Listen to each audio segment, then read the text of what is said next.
Assalamualaikum warahmatullahi taala wabarakatuh. Al-Fatihah. A'udzu billahi syaitonir rajim. Bismillahirrahmanirrahim. Alhamdulillahi rabbil alamin.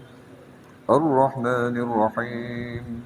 Maliki yaumiddin. Iyyaka na'budu wa iyyaka nasta'in. اهدنا الصراط المستقيم صراط الذين أنعمت عليهم غير المغضوب عليهم ولا الضالين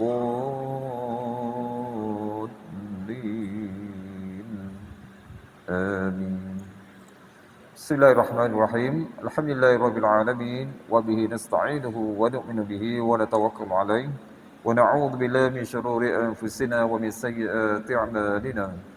من يهد الله فلا مضل له ومن يضلل فلا هادي له. أشهد أن لا إله إلا الله وحده لا شريك له وأشهد أن محمدا عبده ورسوله.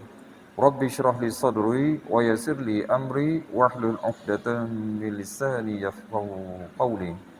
سبحانك لا علم لنا إلا ما علمتنا إنك أنت العليم الحكيم. اللهم افتح بيننا وبين قومنا بالحق وأنت خير الفاتحين. اللهم فقهنا في الدين وعلمنا علما نافعا يا أرحم الراحمين. Amma ba'du. Alhamdulillah, yang dikasihi Tuan Imam, ahli jawatan kuasa masjid, muslimin muslimah para jemaah yang dirahmati dikasihi lagi disayangi Allah Subhanahu wa taala. Bersyukur kepada Allah SWT di pagi yang penuh dengan kebahagiaan kebaikan ini. Allah SWT tempatkan kita di Allah SWT semata-mata dengan ihsan, kasih sayang, inayah dan taufik kepada Allah SWT. Alhamdulillah kita dapat tunaikan fardu subuh berjemaah dan dapat kita langsungkan lagi dalam pelajaran tafsir. Jadi insyaAllah sebelum meneruskan kita lihat surah An-Nisa ayat yang keempat. Surah An-Nisa ayat yang keempat. Baik, sebagai renungan kita pada yang lepas, kalau kita lihat, maka Allah Subhanahu Wa Taala mengangkat kedudukan anak-anak yatim, yang mana zaman jahiliah mereka diabaikan, dan juga kaum wanita. Malahan Allah Taala menceritakan memberi atau kelonggaran kepada umat Islam untuk berpoligami. Tetapi sekiranya takut tidak dapat berlaku adil, maka seorang sudah memadai. Ada. Baik. Dan bila berkaitan dengan perkahwinan pula, kita perkahwinan sebab hukum wanita ni lah. Maka iaitu Allah Taala turunkan wajib membayar mahar atau dengan kata lain mas kahwin. Tu wajib tak boleh kita nak free saja. Mesti kena bayar mas kahwin. Jadi insya-Allah kita lihat pada ayat yang keempat. أعوذ بالله من الشيطان الرجيم وآتوا النساء صدقاتهن نحلة فإن طبن لكم عن شيء منه نفسا فكلوه هنيئا مريئا. Baik, jadi Allah perintah Jadi ini perintah daripada Allah dan hukum daripada Allah, bukan daripada Nabi yang menetapkan kita yang faham Baik, jadi Allah Ta'ala berfirman, wa atun nisaa sadaqatihinna nihlah. Berikanlah mas kahwin ataupun anda fasar panggil mahar Mas kahwin itu mahar kepada wanita yang kamu menikahinya sebagai pemberian dengan penuh kerelaan. Ini sebenarnya sebagai satu hadiah. Sebagai satu hadiah kepada isteri tadi. Makna dia sanggup terima seorang tu jadi suami dia. Sanggup dia ataupun seolah menggadaikan diri dia kepada suami tadi sebab dia akan menjadi hak suami. Jadi sebelum apa-apa pun jadi kena beri hadiah kepada dia dulu tu. Jadi sini sebenarnya Allah Taala ceritakan kepada kita kena ingat pengorbanan kaum wanita. Tinggi kaum wanita di sisi Islam, bukan seperti yang didakwa oleh orang Kristian, Islam ni tak adil dan sebagainya. Mereka lah yang tak adil, mereka menyimpang daripada kebenaran daripada kitab-kitab yang sebenar, daripada kitab yang asal, mereka telah mengubah tahrif, pemesongan hukum ahkam dan sebagainya yang mereka reka-rekakan sendiri, letak mengikut nafsu. Baik, jadi sini maka Allah Taala perintahkan. Jadi dari sudut hukum usul fiqh, al-amru lil wujub, perintah menunjukkan kewajipan. Jadi itulah wajib bagi setiap umat Islam bila mereka nak kahwin, maka kena berikan mas kahwin kepada isteri yang tadi. Baik. Baik, Ali bin Abi Talhah dia riwayatkan daripada Ibnu Abbas radhiyallahu anhuma. Sebab nihlah ni Baik, nihlah ni kata Ibnu Abbas maknanya mahar ataupun mas kahwin. Sementara Ibnu Ishaq dia riwayatkan daripada Imam Zuhri yang diriwayatkan daripada Aisyah radhiyallahu anha. Baik, kata Aisyah nihlah itu makna adalah satu kewajipan. Kalau tadi Ibnu Abbas kata mas kahwin, Aisyah kata satu kewajipan. Tapi maksud dia benda yang sama juga. Baik, Imam Muqatil, Qatadah dan Ibn Jurayj mengatakan nihlah ni maksudnya satu keharusan. Bukan harus buat tak boleh kan. Iaitu harusan ni benda yang pasti, benda yang semestinya itu. Baik, sedangkan Ibn Jurayj dia tambahkan lagi iaitu maksudnya satu keharusan yang telah disebut namanya, iaitu sebagai mas kahwin ataupun syaratnya mahar tadi. Baik, kata Ibn Zaid, an-nihlah itu dalam bahasa Arab maknanya adalah sesuatu yang wajib. Sesuatu yang wajib. Tapi bila terkaitkan dengan perkahwinan, ya tak ada lain lah, kembali kepada mas kahwin tadi Baik, kemudian katanya juga maksud di sini sebab yang wajib apa?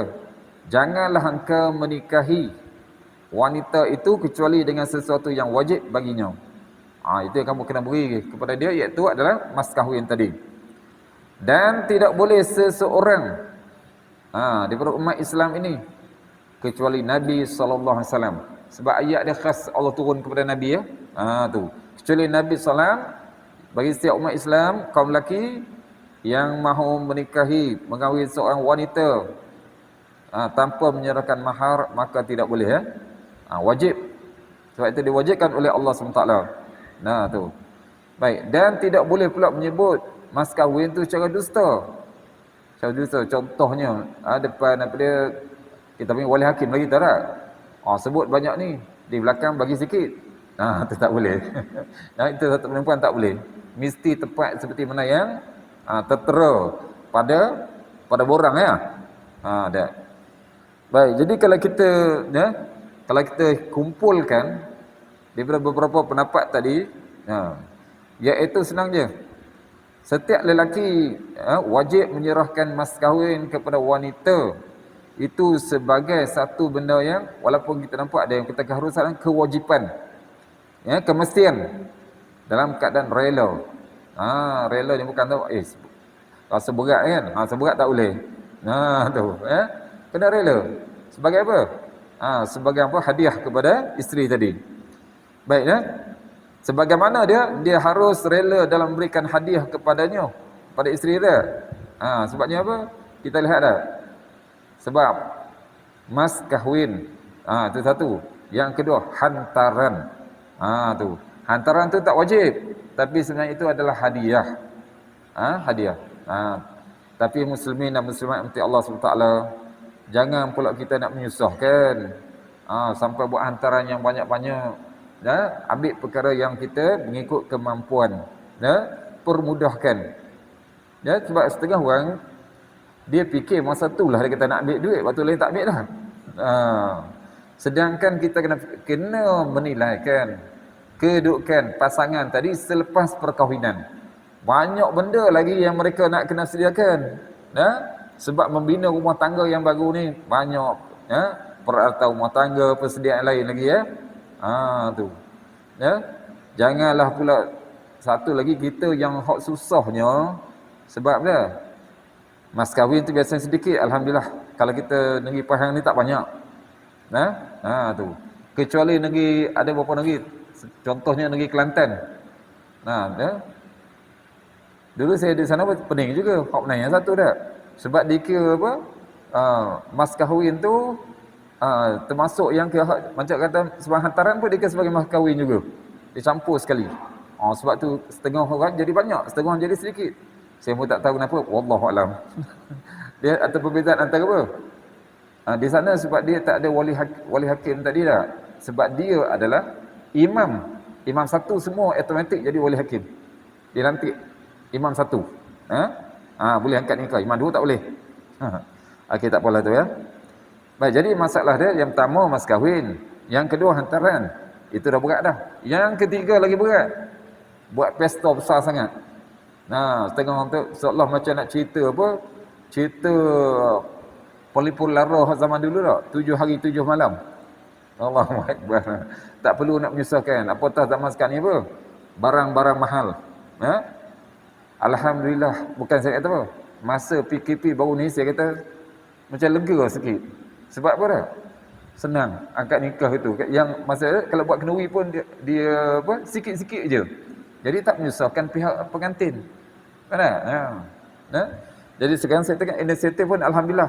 Kadang-kadang dia tak buat dua pihak, dia gabung sekali. Lebih senang. Dan kita sekarang ni masalah bukan nak makan kenduri. Kena faham ya? Sebab kita ni nak supaya pasangan tadi dipermudahkan. Jadi walaupun ada satu kenduri saja, itu sebagai untuk istiharkan bahawa mereka ini pasangan yang sah. Itu dah memadai. Janganlah buat sampai berpuluh-puluh ribu. Cuba lihat dah. Kahwin tak lama mana, lepas tu bercerai pula. Allahu Akbar. Alangkah ruginya. Duit habis gitu je lah. Yang buat pesta besar-besar tu pun nak tunjuk kita ni hebat dan sebagainya. Allahu Akbar. Cukuplah kalau kita lihat Nabi SAW kata, aulim walau bisyatin. Buatlah walimah. Walimah tu urus. Nabi kata apa? Walaupun dengan seekor kambing. Senang saja. Taknya susah. Zaman sekarang ni. Dan saya kata kasihan pada pasangan tadi, terutama pada yang hak suami. Terutama yang buat pinjaman peribadi. Banyak yang terkandas dalam membayar perihak-perihak. Sebab apa? Nak buat kenduri besar-besaran. Nak panggil semua anak beranak belaka. Bukan wajib panggil belaka dah. Ya. Memadailah. Memadai kita kata apa? Allah Taala permudahkan, kita buat mudah-mudah aja. Okey? Okey tak? Jadi itulah kewajipan bagi pihak suami memberi mas kahwin kepada wanita yang didikahnya itu. Baik, dalam hal ni sebagai contohnya kita apa? Wanita tadi dia nak sangat lelaki, dia kata tak apa saya tak nak mas kahwin. Tak boleh. Sebab ini telah ditetapkan oleh Allah Taala. Walaupun wanita tadi sebab zaman Nabi sallallahu alaihi wasallam ada di antara daripada sahabat-sahabat tadi yang datang menawarkan diri kepada Nabi sallallahu alaihi wasallam. Tu ya, iaitu tanpa mas kahwin. Tu. Dan Allah turunkan ayat, Allah benarkan, izinkan hak mana Nabi nak. Yang mana Nabi nak tadi. Baik, walaupun demikian, kalau kita isteri Nabi sallallahu alaihi wasallam kahwin itu, Nabi sallallahu bagi mas kahwin. Nabi sallallahu bagi mas kahwin. Jadi sebab ini syariat dan syariat Islam. Janganlah kita mengatakan apa salahnya kalau perempuan tadi rela kan. Sebab dia kata contoh tu kahwin suka sama suka kan. Jadi perempuan kata tak apa. Tak boleh. Jadi kena bagi mas kahwin walaupun sedikit. Walaupun sedikit. Baik. Cuma timbulnya masalah khilafiyah tadi. Jadi apa? Tentang masalah apa? Nak bagi banyak tidak kisah. Bagi banyak tak kisah. Tapi cumanya yang bagi minima. Minima ni yang banyak mana? Tu minima banyak mana? Ya. Adapun yang bagi banyak tu memang ulama-ulama mana pun tidak menghadkan. Itu mengikut kemampuan pihak suami. Adapun yang sedikit tu masalah ada khilafiyah. Ada setengahnya mengatakan mestilah benda tadi yang diberi tadi mesti berharga. Itu ya, mesti benda yang berharga. Jadi kalau kita lihat di Malaysia ni alhamdulillah maknanya kita semua ada ataupun beri itu. Kalau di Indonesia lebih mudah lagi. Lebih mudah lagi. Sebab mereka kadang-kadang dengan apa? Sebuah Al-Quran Kemudian sepasang telekung dah. Gitu ya, untuk permudahkan. Tidak mengapa, sebab tu bernilai. Bernilai. Ya. Baik. Adapun kalau kita lihat tentang masalah yang sekurang-kurangnya tadi, baik, sebabnya ada hadis yang berbagai-bagai hadis. Kalau kita lihat dalam kitab Tirmizi, itu ada. Dan kalau muslimin dan muslimat nak lihat lagi yang dah diterjemah ke Melayu tu, tengok Bahrul Madhi. Dan kitab Bahrul Madhi, tapi bukan semua yang Tirmizi lah, dia ambil sebahagiannya. Tapi ada di situ ceritakan. Sampai Nabi SAW tanya kepada seorang sahabat yang nak kahwin.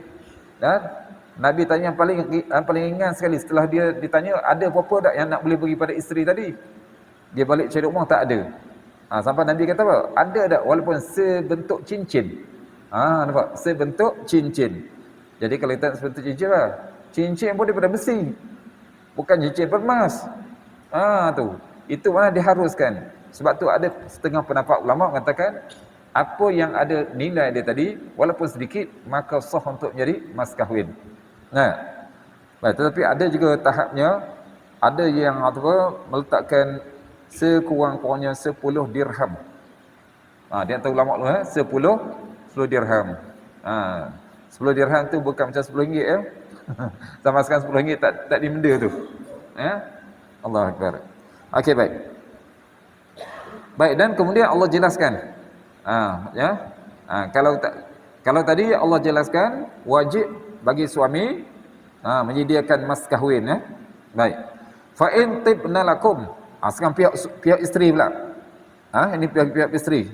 Bukan pasangan ya. Baik. Fa in tibna lakum an syai'in minhu nafsan fakuluhu hani'an mari'a.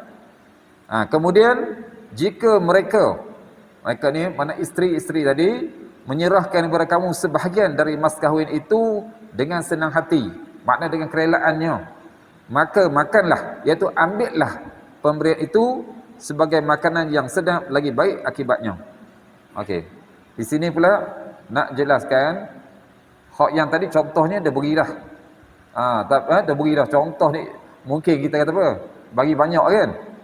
Bagi banyak juga. Kemudian isteri tadi sayang juga pada hak suami kan? Maka dia serahkan semula kepada hak suami tadi. Jangan serah semua, tak boleh. Hak dia. Ini menunjukkan apa? Sebahagian. Sebahagian bukan makna 50% lah. Mungkin sedikit ya. Tak apalah, ambil lah untuk belanja kan. Boleh. Boleh suami tak nak ambil balik. Tapi sebab apa tu? Dengan kerelaan isteri tadi. Tapi jangan pula suami paksa.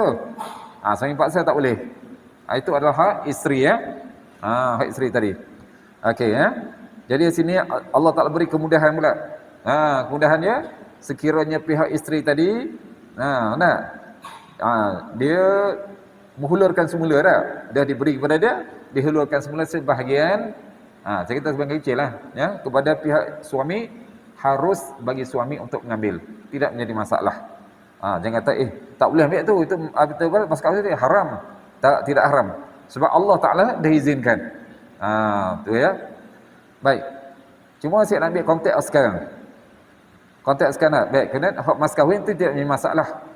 Kebanyakan negeri pun walaupun masalah hantaran tu tinggi, tapi mas kahwin rendah je. Selesai masalah tu dah sah dah. Okey. Tentang masalah hantaran. Sebab hantaran bukan wajib. Itu sebagai hadiah. Baik, ada juga sebab keluarga sebelah perempuan dia letakkan hantaran tinggi. Hantaran tinggi. Jadi hak yang lelaki ni dia mampu sebahagian.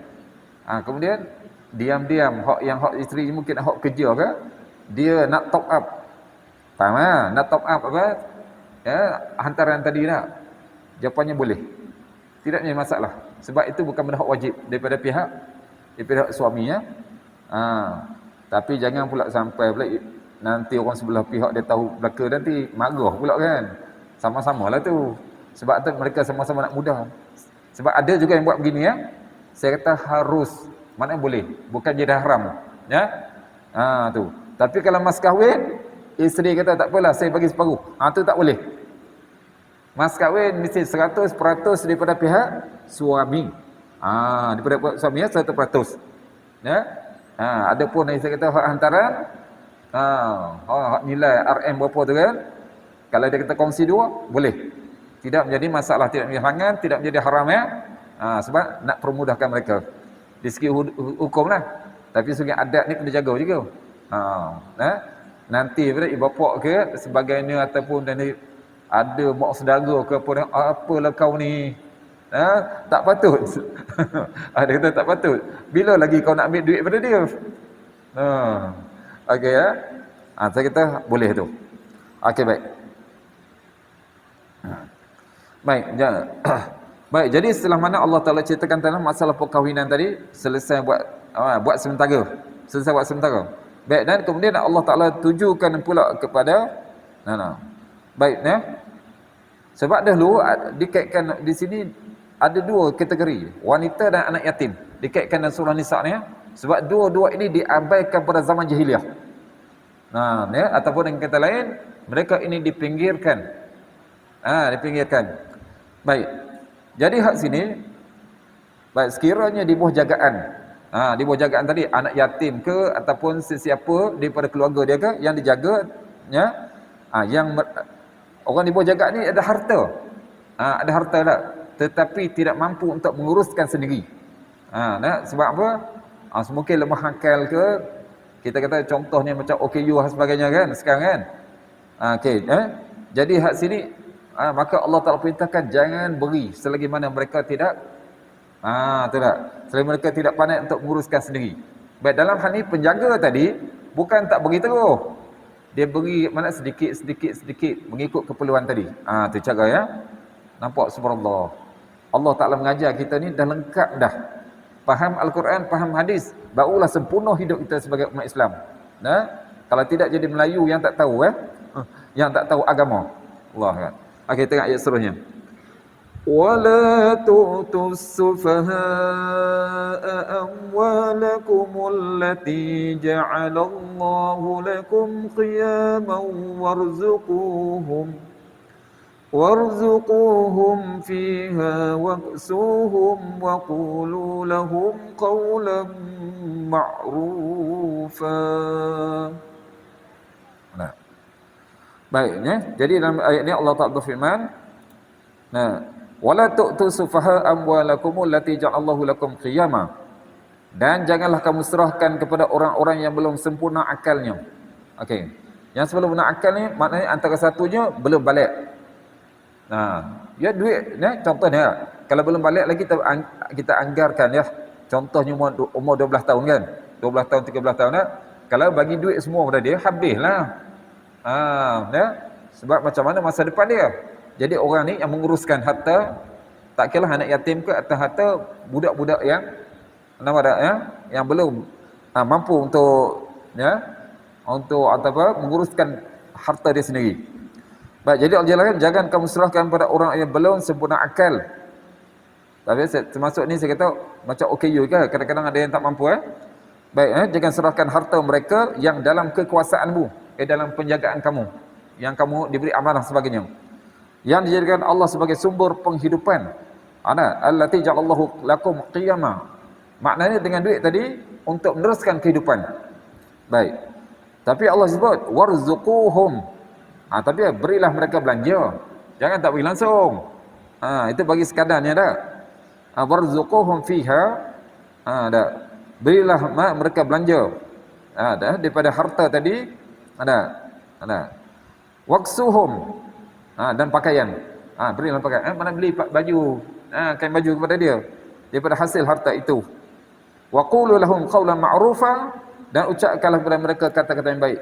Mungkinlah kata contohnya, mana duit saya, dia kata saya nak ambil belaka. Jadi cakap mereka yang baik tu. Ini subhanallah. Ini bagi orang, termasuk saya kata dulu sebab anak yatim kan. Mungkin anak yatim yang ada harta.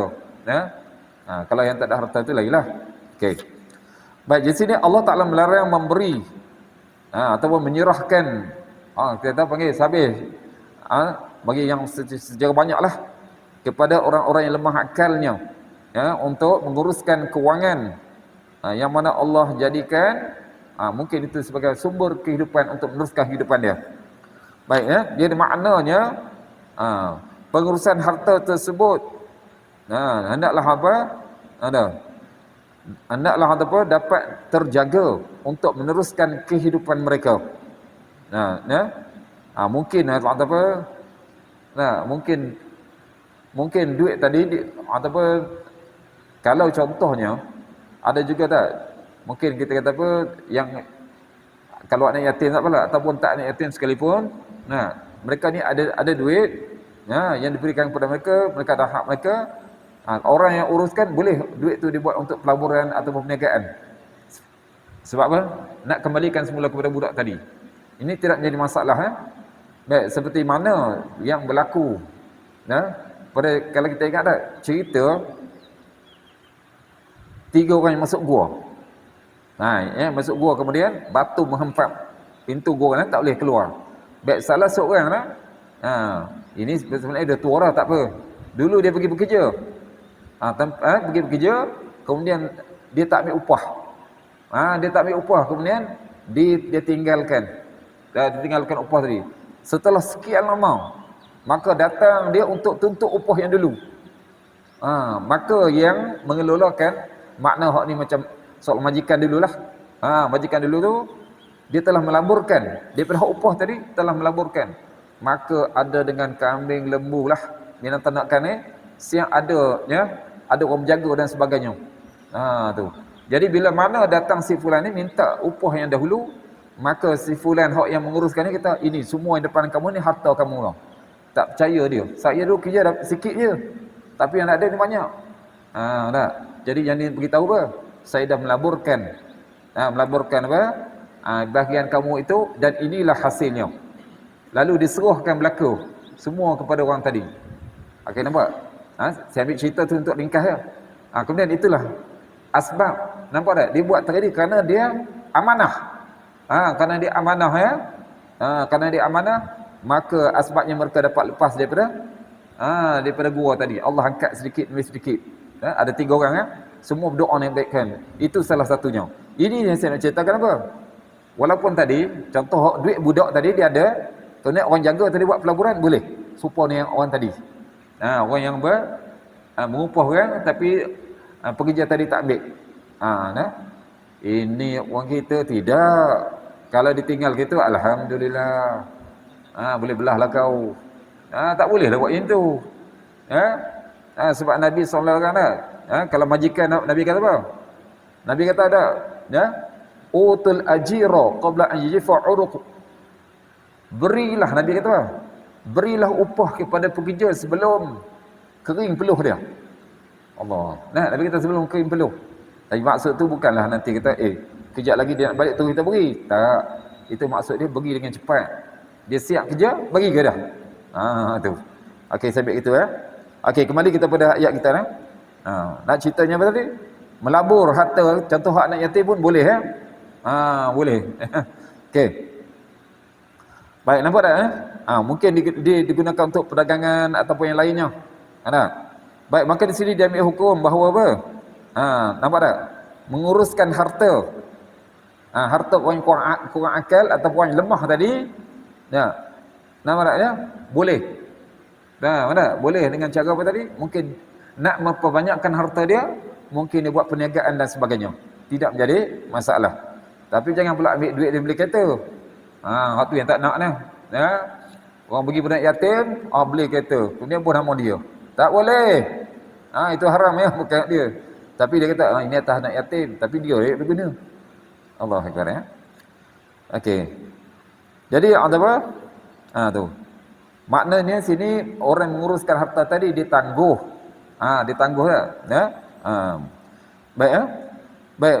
Antaranya sebab apa? Mungkin kerana anak yang di bawah jagaan tadi belum cukup umur. Kalau budak saya kata, kalau bagi duit banyak, habislah semua. Setiap hari beli aiskrim, beli coklat, habis je. Padahal nak hidup lama lagi, kita tahu tak? Baik Kerana apa? Kanak-kanak tak dapat dipertanggungjawabkan. Nampak tak? Untuk dia menguruskan tadi. Baik, ada juga kemungkinan hak masalah ada mungkin yang dijaga tu orang gila. Orang gila tak? Orang gila kita faham. Dulu dia tak gila, tapi mungkin selepas satu ketika tu dia ada harta. Nampak? Dia ada harta. Tapi ni kena jaga juga, kadang-kadang adik-beradik Dia tengok ada seorang gila, dia pula hentam harta orang tu. Tak boleh buat macam tu Kena urus elok dah. Orang gila juga dia sebagai orang yang lemah akal Baik Dan ada apa? Orang-orang yang tidak mampu untuk menguruskan harta tadi sebab kena lemah akal, tak dapat sekarang bilang duit pun tak pandai kan. Atau sebagainya. Ataupun suduh agama dia tak tahu nak letak di mana duit tadi. Baik Baik. Jadi ada apa? Jadi dalam hal ni baik dalam hal ni ada apa? Sekiranya hal ni kalau ikut zaman dahulu biasanya yang menjadi hakim dalam satu tempat tu adalah orang alim. Menjadi qadhi tu menjadi qadhi zaman qadhi dulu dia orang apa direct saja dengan masyarakat Jadi hak qadhi ataupun hakim pemerintah ni dia kena nampak dia juga kena apa? Ambil berat tentang duit berapa si fulan itu ada, siapa yang menguruskan dia? Mana kena pantau. Kena pantau sampai gitu Zaman dulu subhanallah. Bila Nabi SAW hantar seorang tu jadi gubernur ataupun hakim ataupun qadhi satu tempat, memang walim. Dia terus yang menguruskan, dia yang beri hukum dan sebagainya. Baik, Imam Ad-Dahhak diriwayatkan daripada Ibn Abbas. Daripada Ibn Abbas radhiyallahu anhu tentang ayat ini. Wala tu'tu sufaha amwalakum. Dan janganlah kamu serahkan kepada orang yang belum sempurna akalnya harta. Atau mereka tu yang dimiliki oleh kamu tu, yang kamu jaga tu. Baik, katanya mereka adalah anak-anak dan kaum wanita. Anak-anak tu yang tadi yang tak mampu ataupun yang belum cukup umur lagi, yang belum balik, dan juga kaum wanita. Hak kaum wanita ni biasanya daripada kalau contoh ni kita hak daripada kita fahamlah ni, kalau dia besar hak daripada urus hak tu lain. Hak ni biasa dikaitkan mungkin masih lagi yang tak mampu. Sebabnya kalau kita faham kalau contohnya contohnya ada wanita, ada perempuan yang mana kalau orang tak uruskan duit dia, maka dia akan habiskan. Itu maknanya ada orang yang menjaga dia tadi. Baik, itu yang pendapat Imam Abbas dan ini juga dibenarkan oleh Ibnu Mas'ud radhiyallahu anhu. Sama juga. Baik, Al-Hakam bin Uyainah Hasan Ad-Dahhak mengatakan maknanya sama juga. Mereka itu maksudkanlah kaum wanita dan kanak-kanak. Hak tu lebih keutamaan dua tadi Baik, sementara Sa'id bin Jubair Sa'id bin Jubair ta'ala pula mengatakan mereka adalah anak-anak yatim. Sebab ayat yang sebelum ni kata anak yatim kan.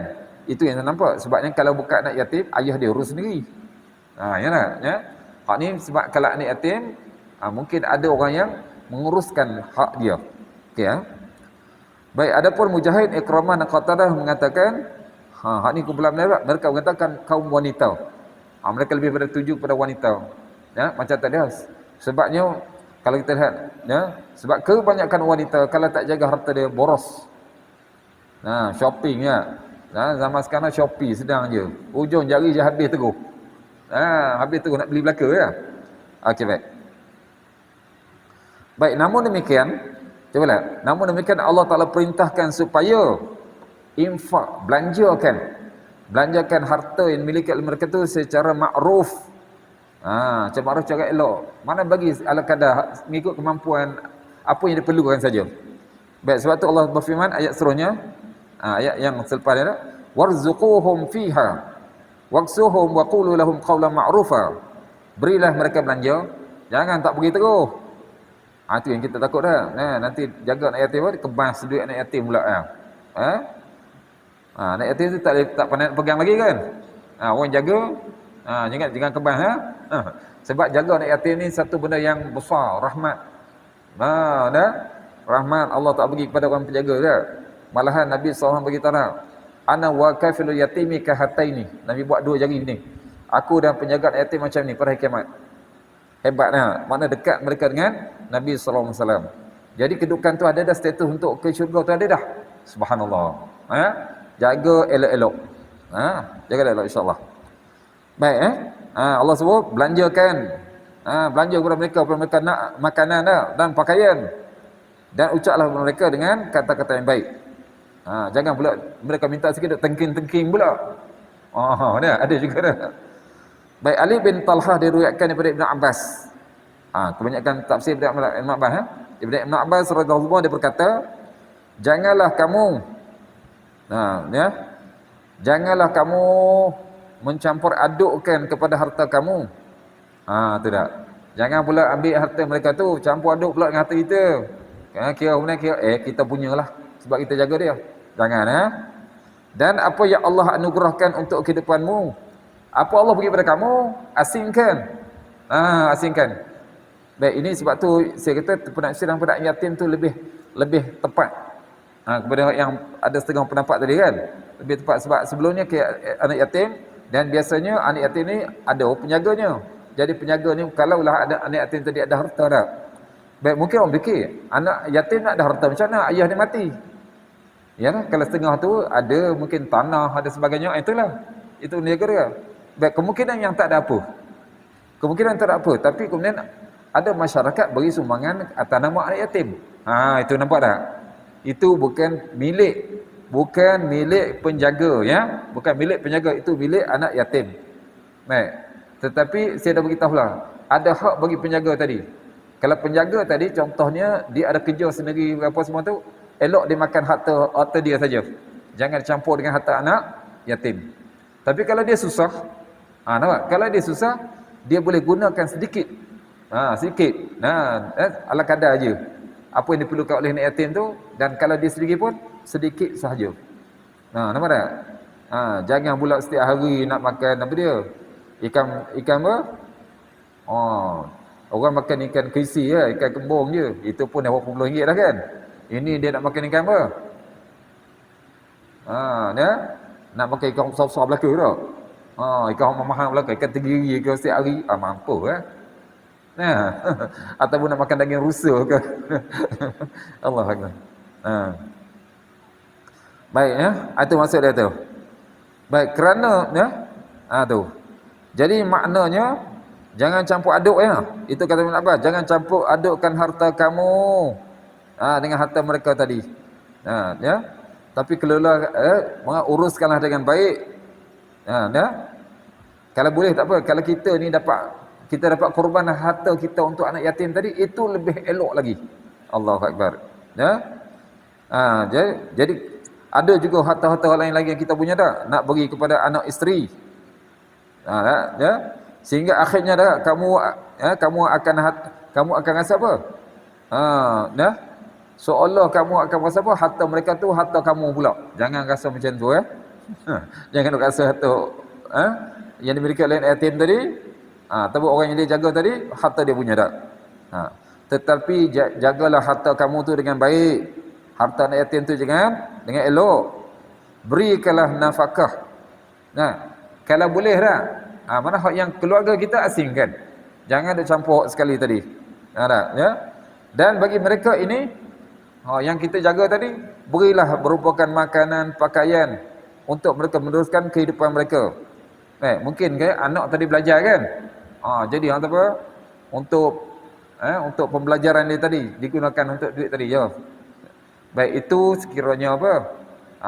Yang nampak tak?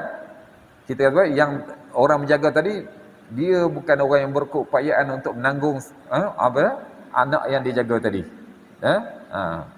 Baik. Baik, kemudian waqulu lahum qawlan ma'rufa. Dan ucap kepada mereka kata-kata yang baik. Baik, ditafsirkan oleh Mujahid rahimahullah taala, maknanya adalah iaitu baik dalam silaturahim. Cakap elok kepada mereka. Ni kadang-kadang budak-budak kejap nak ambil tu, kejap nak ambil ini kan. Cakap dengan baik. Nasihat dan sebagainya. Begitu juga ajar kepada mereka. Nampak ya? Baik, nampak? Subhanallah. Jadi sebenarnya kalau lihat ayat ini, Allah tujukan kepada orang menjaga anak yatim dan juga orang yang bawah je dah. Sebab saya kata mungkin bukan anak yatim, mungkin daripada keluarga dia sendiri juga yang mungkin dah tak ada mak ayah, tak ada keluarga dia, adik-beradik dia, tapi yang tak mampu untuk kelola diri sendiri. Ada di antara mereka tu yang mentadbir, menjaga. Inilah. Jadi Allah perintah supaya berbuat ihsan. Buat kebaikan kepada keluarga dan juga orang yang di bawah tanggungan dia. Maksudnya dia, kalau anak yatim pun duduk dengan dia, jadi tanggungan dia dah. Dengan beri nafkah kepada mereka, membentuk pakaian, makanan, dengan apa sewajarnya lah. Bukan nak berboroh-boroh lah. Dan berakhlak baik dengan setiap orang yang bawah tanggungan tadi. Okey, baik. Baik, jadi apabila Allah Ta'ala ceritakan tadi, mana tangguh dulu. Jangan bagi kepada harta pada orang yang ada budak yang di bawah tanggungan dia tadi dah. Selagi mana budak tadi tak mampu. Tak mampu untuk apa? Menguruskan sendiri. Baik, ya. Dan ada apa? Kemudian apabila budak tu dah besar, terutama yatim saya tu mana yatim ya. Kemudian diminta supaya orang menjaga tadi kena uji dulu. Sebab nak serah harta tadi Walau contoh umur dah besar dah, kena uji dulu supaya apa? Tahu yang budak tadi dia dapat menguruskan harta tadi dengan seeloknya, bukan dengan pemborosan. Tengok ayat seterusnya, ya. وَابْتَلُوا الْيَتَامَى حَتَّى إِذَا بَلَغُوا النِّكَاحَ فَإِنْ آنستم منهم رشدا فادفعوا إليهم أموالهم ولا تأكلوها إسرافا وبدارا أن يكبروا ومن كان غنيا فليستعفف ومن كان فقيرا فليأكل بالمعروف فإذا دفعتم إليهم أموالهم فأشهدوا عليهم وكفى بالله حسيبا. Tu. Jadi ini diandakan anak yatim yang dijaga. Jadi Allah uji dulu kan, sebelum boleh serahkan harta dia tadi. Ya, takutnya berlakunya pembaziran tadi. Baik, wabtalul yatama, dan ujilah anak yatim itu. Tu. Uji ni kita faham lah makna test dia. Tengok dah. Mungkin sekali-sekala tu bagi duit lebih. Kemudian tengok apa dia beli. Tu bahasa dah. Maknanya orang yang menguruskan tahulah macam mana nak lihat apa karakter perangai budak tadi dah. Membazir kata situlah. Baik. Kata Ibn Abbas radhiyallahu anhu, Mujahid, ini ahli tafsir, Al-Hasan As-Sudi, Muqatil bin Hayyan, maknanya iaitu ujilah. Ujilah apa? Ujilah mereka itu. Uji mereka dengan cara tadi, saya kata apa? Iaitu bagaimana mereka dapat menguruskan harta mereka tadi. Adakah digunakan secara sewajarnya ataupun seorang yang pemboros. Ya? Baik. Hatta idza balaqun nikah, sampai mereka cukup umur untuk kahwin. Baik. Bila cukup untuk umur kahwin ni, maknanya budak tadi yang dijaga, terutama yatim dah besar dah. Dah besar dah. Kata Mujahid, makna sampai umur nikah ni iaitu ketika balik. Sebab bila balik tu maksud dia apa? Ada tahap untuk boleh kahwin dah lah. Tu. Itu kata Mujahid. Baik, kata jumhur ulama, ni pendapat ramai lah. Jumhur ulama berkata, tanda-tanda usia balik pada anak-anak, dia kata kadang-kadang dapat ditentukan dengan sebab apa? Mimpi tadilah. Yang menyebabkan keluarnya air mani kan. Itu bagi hak lelaki. Itu kata mereka, itu kalau nak uji mereka tu dah balik. Dah tahu dia betul. Baik, dalam Sunan Abu Dawud diriwayatkan daripada Sayyidina Ali radhiyallahu anhu, dia berkata, aku telah menghafal sebuah hadis dari Rasulullah SAW. Baginda bersabda, la yutma ba'da ihtilamin wala sumata yaumin ilal laili. Tak. Jadi Nabi kata apa? Tidak ada status yatim setelah mimpi basah. Maknanya setelah dah mimpi tadi keluar air mani, maka itu bukan yatim lagi lah. Dan tidak boleh diam. Tidak boleh diam. Nabi kata tidak berbicara seharian sampai ke malam. Duduk seorang senyap dia gitu. Ya tak? Sebab kita ni bermasyarakat. Tu. Baik, hukumnya tu bukan haram, tapi makruh. Ya, contohnya kalau dia pergi laut seorang daripada pagi sampai ke malam, nak bercakap dengan siapa? Okey. Baik, dalam hadis lain diriwayatkan daripada Aisyah radhiyallahu anha dan juga sahabat-sahabat lain, Nabi sallallahu alaihi wasallam bersabda, "Rufi'al qalamu an salasatin, 'anis sabi hatta yahtalima, wa 'anil naimi hatta yastayqidha, wa 'anil majnuni hatta yufiqa." Baik, diangkat pen.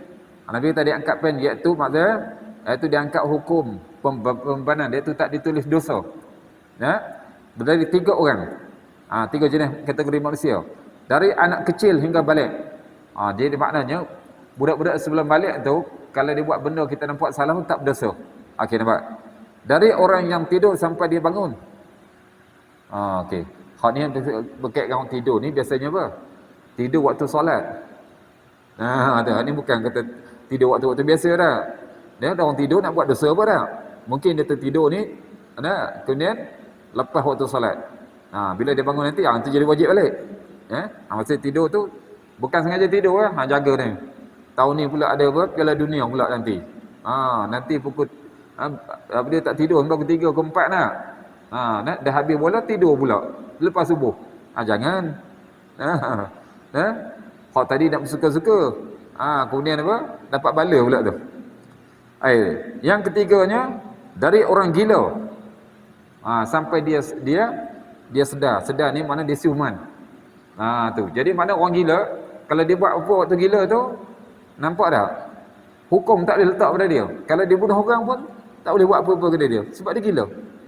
Nampak? Okey. Okey tu. Jadi yang diambilkan tadi masalah dalam hadis dia tu, masalah budak tadi. Maknanya Nabi SAW menjelaskan ya. Jadi maknanya dia kena tentukan budak tadi balik dulu kan, barulah kita pun boleh surahkan harta dia tadi. Baik.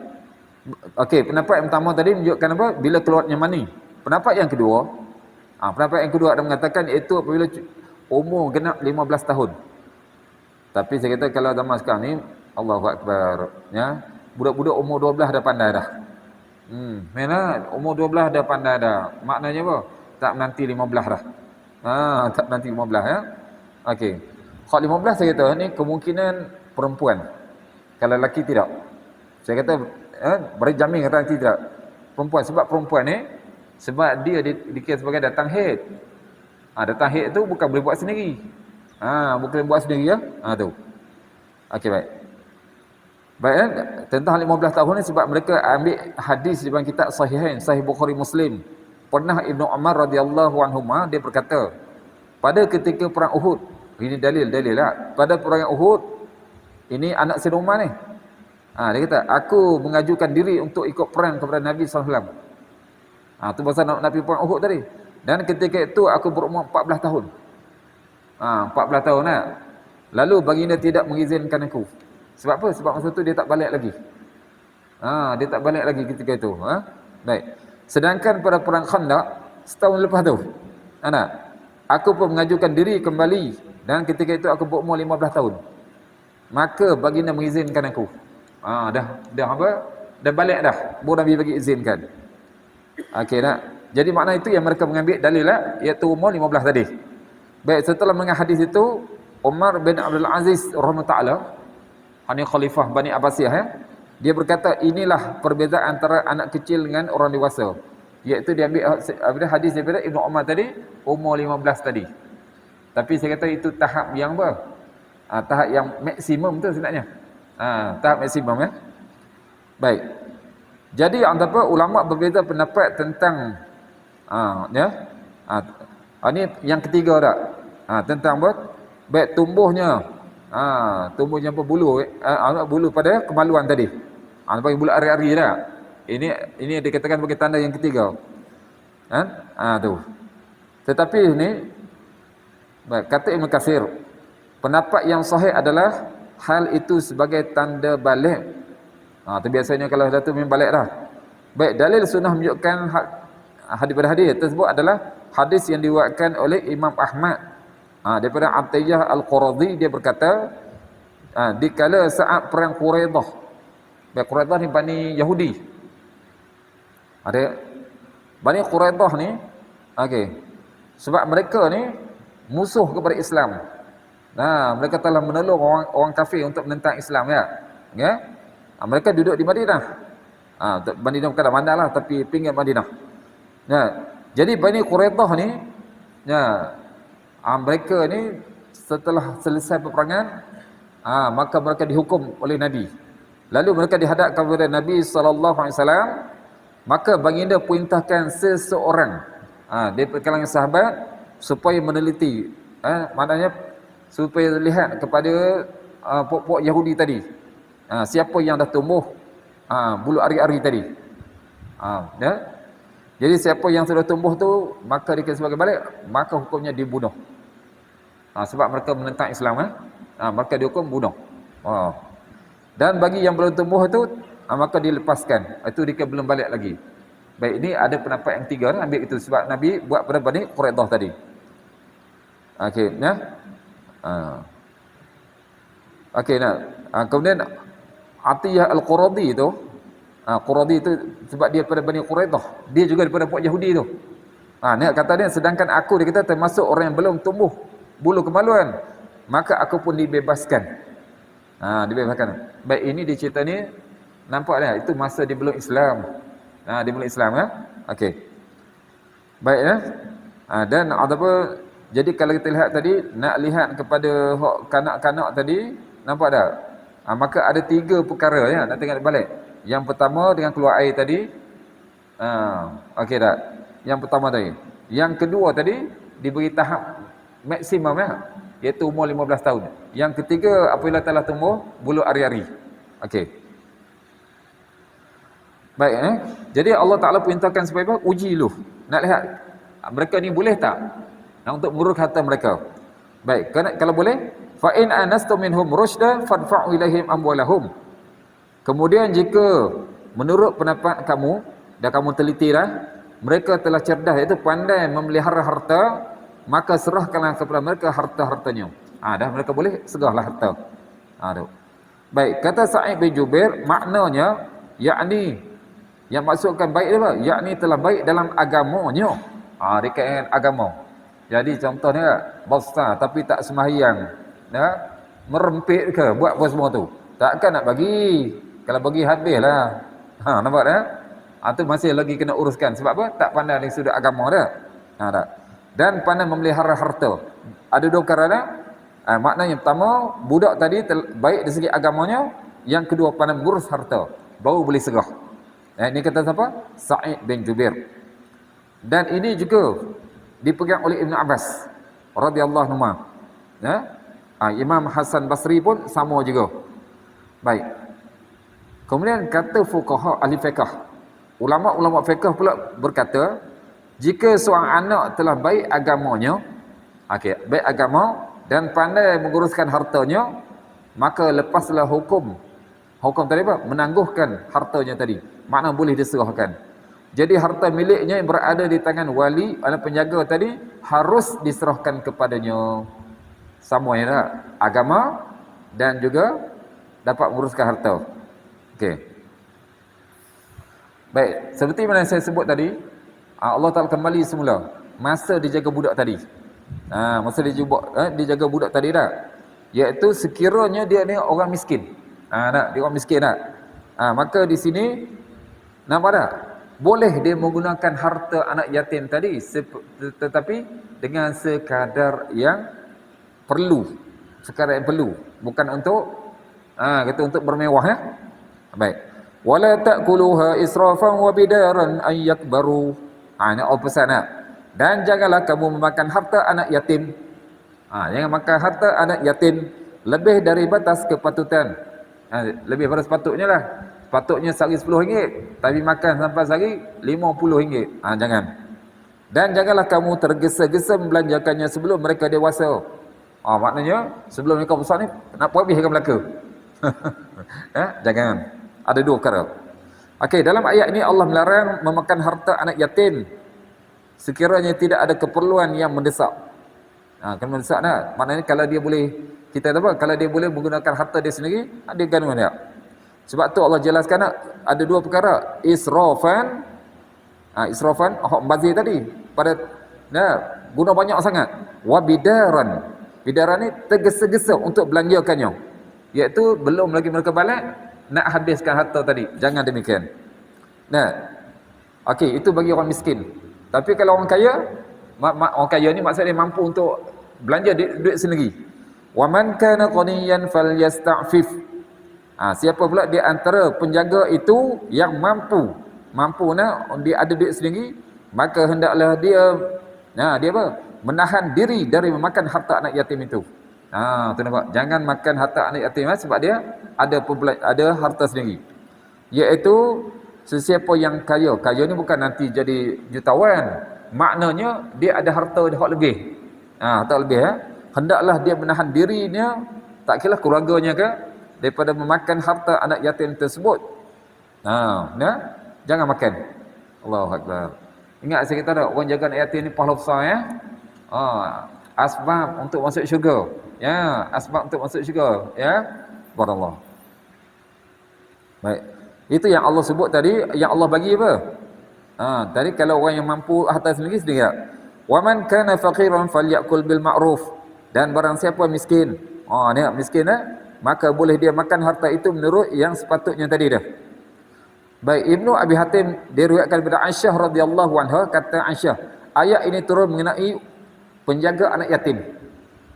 Penjaga anak yatim, iaitu dia boleh makan sekadar keperluan untuk menguruskannya. Selama dia jaga anak tadi Malahan hadis ini juga diriwayatkan oleh Imam Bukhari tadi.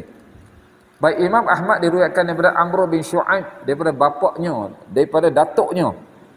Datuknya radhiyallahu anhu, datuk dia bahawasanya seorang laki-laki pernah bertanya kepada Nabi sallallahu alaihi wasallam, aku tidak memiliki harta dan aku memiliki anak yatim. Tu dia mengadu kepada Nabi tak? Aku tak ada harta ya Rasulullah, tapi aku jaga anak yatim. Baik, Nabi kata apa? Kul min mali yatimik ghaira musrifin wala mubadzirin wala muta'assilin malan wa min ghairi an taqiya malak aw qala tafdiya malaka bimalihi. Nabi bagi izin makanlah dari harta anak yatim yang engkau pelihara tanpa berlebih-lebihan. Okey, nampak tak? Ini menunjukkan apa? Orang jaga anak yatim, kalau dia tak ada sumber tak, dia boleh ambil daripada harta anak yatim tadi. Nampak tak? Nampak? Yang tak, jangan berlebihan. Tidak juga membazir, memboros. Macam dia kata tak? Kalau contohnya tak ada kenderaan, cari hak murah jelah. Jangan pula nak beli apa? Hak mahal pula. Ini beli hak mahal, nanti orang nampak dia bagi banyak lagi. Jangan buat gitu jangan bazir, dan tidak boleh menghabiskan hartanya. Nabi kata jangan habis hartanya. Dan juga bukan untuk melindungi harta pun. Maknanya ada harta, tapi makan hak yatim sebab apa? Harta dia nak taruh, nak simpan. Jangan. Baik. Hadis lain pula atas bersabda, dan jangan pula engkau menebus, melindungi hartamu dengan hartanya. Itu maknanya apa? Iaitu duk guna hak dia, hak kamu tak gunakan. Baik. Okey, baik. Dan kemudian Allah ceritakan apabila mereka telah cukup dah kelayakan. Fa idza dafa'tum ilaihim amwalahum, kemudian apabila kamu menyerahkan harta kepada mereka bila mereka dah besar, yakni setelah mereka mencapai balik ataupun dah mulai menguruskan, dan kamu yakin kemampuan mereka, maka serahlah harta-harta mereka. Serahlah bukan harta kamu, serah pada mereka. Jadi apabila nak serahkan harta tadi, Allah sebutlah fa ashhidu alaihim, maka hendaklah kamu adakan saksi-saksi tentang penyerahan itu bagi mereka. Kena ambil saksi. Kena ambil saksi supaya apa? Supaya nanti budak tadi pertama sekali tak mengatakan orang ni perhabis harta ayah saya dulu ke sebagainya. Nampak tak? Saksi penting Saksi penting. Orang kata alah, kita buat cincang-cincang tak, kita ambil ini sebab perintah Allah. Tapi perintah ni bentuk benda ni sunat, tak wajib. Saya kata tetapi seeloknya apa? Ada orang melihat. Saksi cukuplah kita ambil Baik, sebab hak saksi ni bukan berkaitan dengan daripada hudud. Kalau hudud perempuan tak boleh. Maka di sini nampak tak? Seeloknya kita dapat tak sini apa? Dua orang lelaki tak? Kalau tak ada, seorang lelaki dan dua perempuan. Perempuan dia sebagai separuh kepada lelaki. Okey.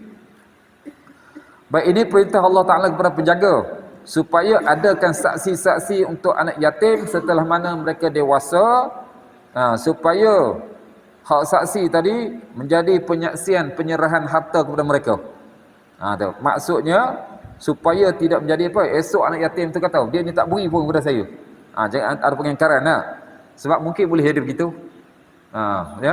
Kadang-kadang bukan semua hak anak yatim belah tadi jadi boleh kita betul benda belaka tak? Allahu Akbar. Baik, bila semua tu kelabuan, alhamdulillah, sebab Allah sebut wa kafa billahi hasiba. Inilah, dan cukuplah Allah Taala sebagai pengawas ni yang mengawasi. persaksian tadi. Cukuplah maknanya apa?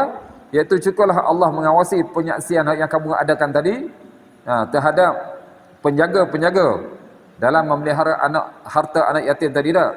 Dan juga menyerahkan harta mereka. Baiknya, iaitu apabila telah dicukupkan, disempurnakan, tidak ditipu ataupun tidak memasukkan hitungan ataupun sebagainya. Ingat, Allah Ta'ala Maha mengetahui. Baik, di sini sebenarnya, baik, ayat ini bila sebut kata waqafa bil hasibah ni sebenarnya Allah Ta'ala bagi apa? Satu bentuk ancaman. Kenapa tu? Bentuk ancaman kepada orang yang jaga anak yatim ni. Ingat, apa yang kamu buat tu Allah Ta'ala memerhati. Situ. Allah perhatikan. Jadi kalau kamu buat mengikut apa yang Allah perintahkan tadi, dah kamu serahkan atas mereka, maka alhamdulillah. Allah jadi saksi juga pada kamu. Baik, dalam Sahih Muslim, Rasulullah SAW bersabda, Ya Aba Zarin, inni araka dha'ifa wa inni uhibbu laka ma uhibbu li nafsi. La ta'ammaranna ala snaini wa la taliyanna mala yatim. Nabi pesan kepada Abu Zar, wahai Abu Zar, aku melihatmu seorang yang lemah. Bukan kata lemah ni, Abu Zar pergi perang juga, tapi mungkin segi pentadbiran. Dan aku menyukai bagi dirimu apa yang aku suka bagi diriku sendiri.